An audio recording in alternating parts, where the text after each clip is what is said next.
Anybody from the cast or our showrunners can answer. Wasn't it hard not to laugh, especially when you're detained in a room filled with the best of Philippine comedy?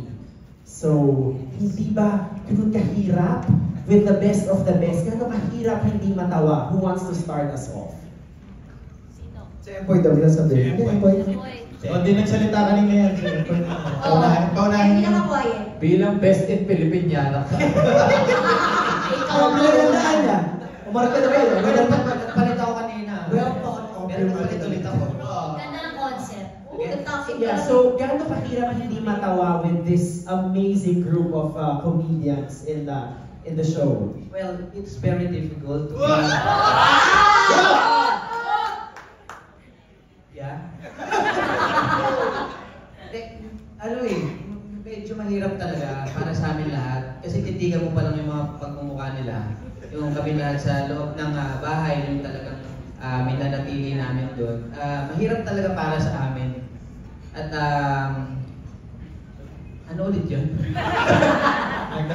So ganun siya kahirap na meron pa sigurong PTSD from the experience. Anybody else want to answer the question? How hard was it? Nakaka-intimidate ba at first? It's very, very hard. Yeah. It's very, very hard. English. Yes.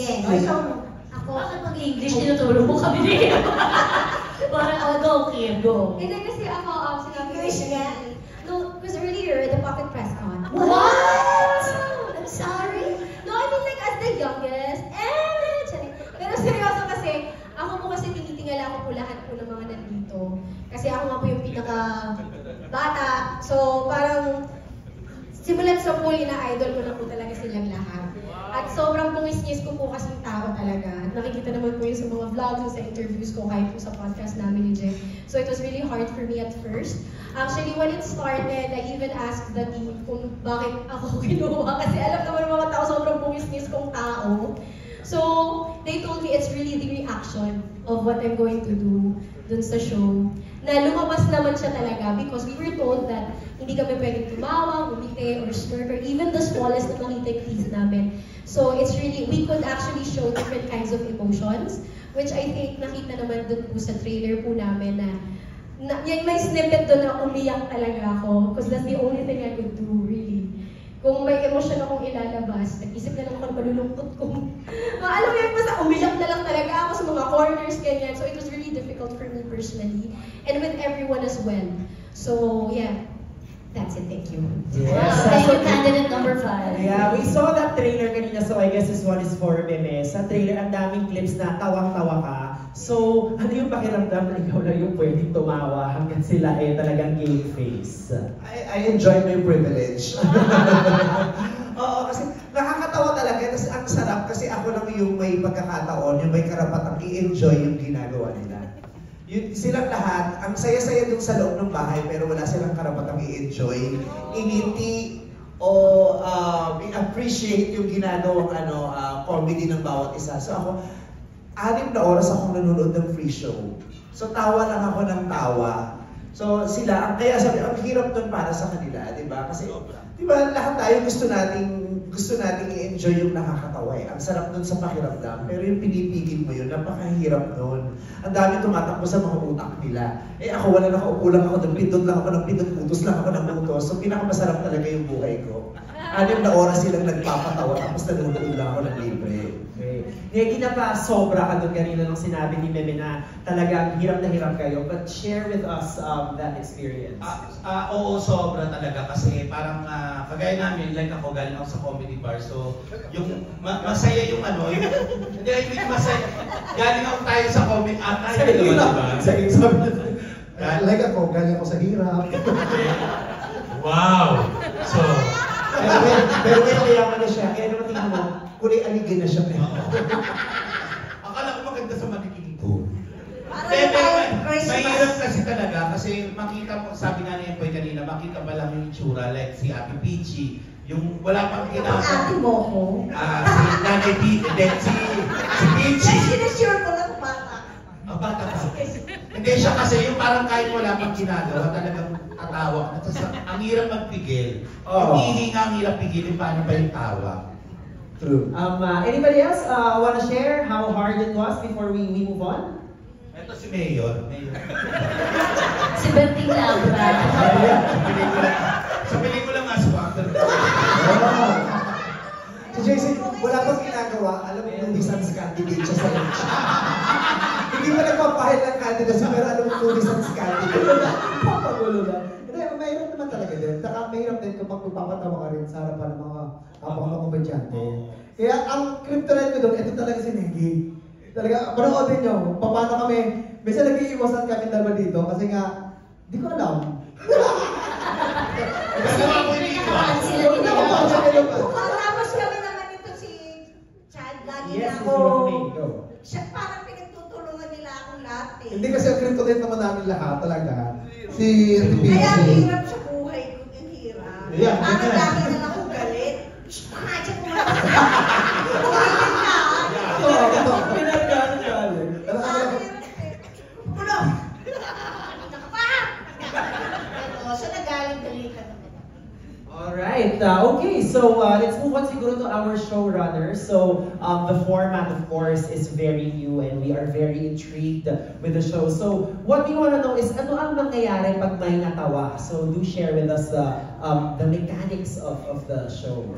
And similar to the international franchise, kapag tumawa sila, may hindi man eliminated kaagad, may warning. So may yellow card sila. Pero as simple as smiling or konting lift lang ng lips niya for counted yun kaagad as smile.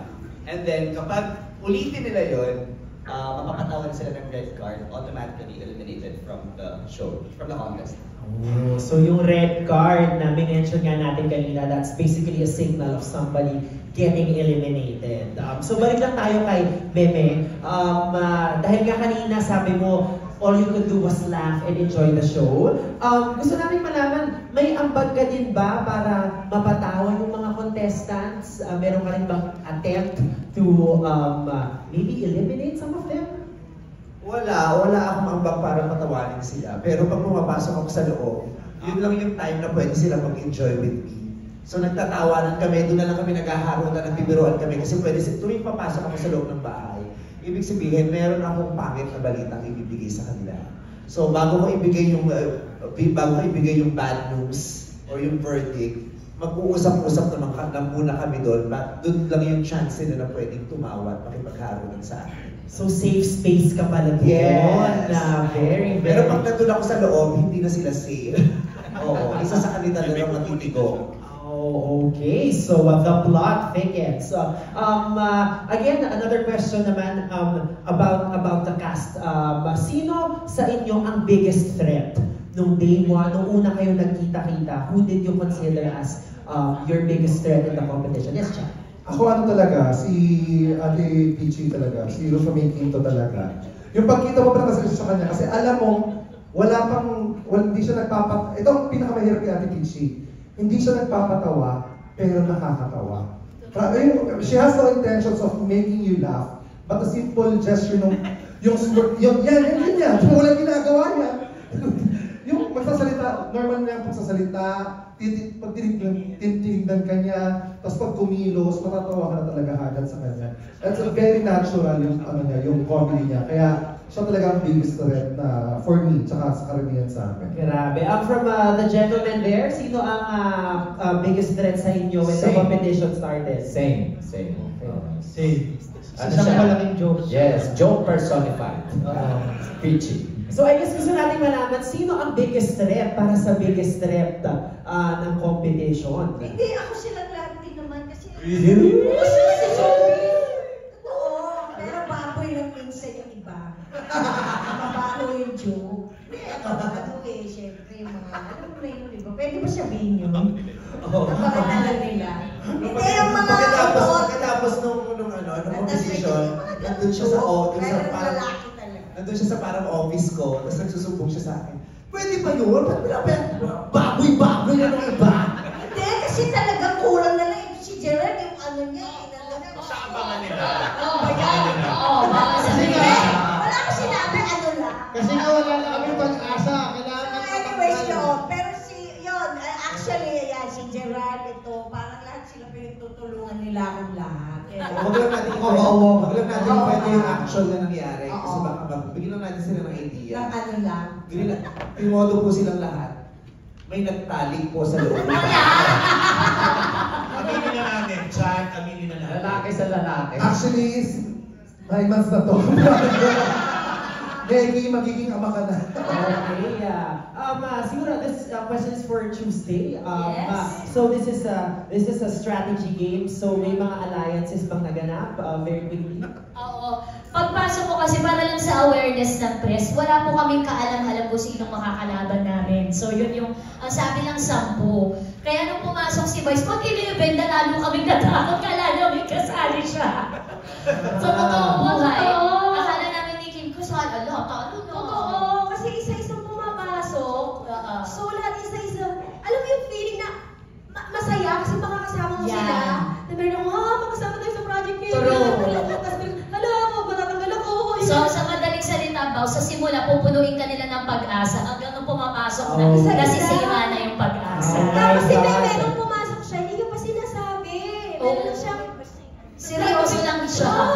Oo, ginagawa niya. I love it. Walang ka-idea. So, nung may break, di ba magbibihis kami for whatever characters ang gagawin namin sa loob. By the way, there are people who helped us develop whatever strategy kung meron kami. Pagkita talaga namin kay Peachy, yung mata namin ni Chad nagkaganunan. Okay, may pagtutulungan na. Kaya alam mo, Hindi lang siya iniiwan. Pero meron nga, may mga nakita ko parang nagkampihan, kahit hindi nag-usap. Nagkabanyo siya, pinuntahan ni Chad. Pinanood. May nagtandeman. pero sa awa ng Diyos, hindi ako natawa sa kahit sa kanino sa kanila.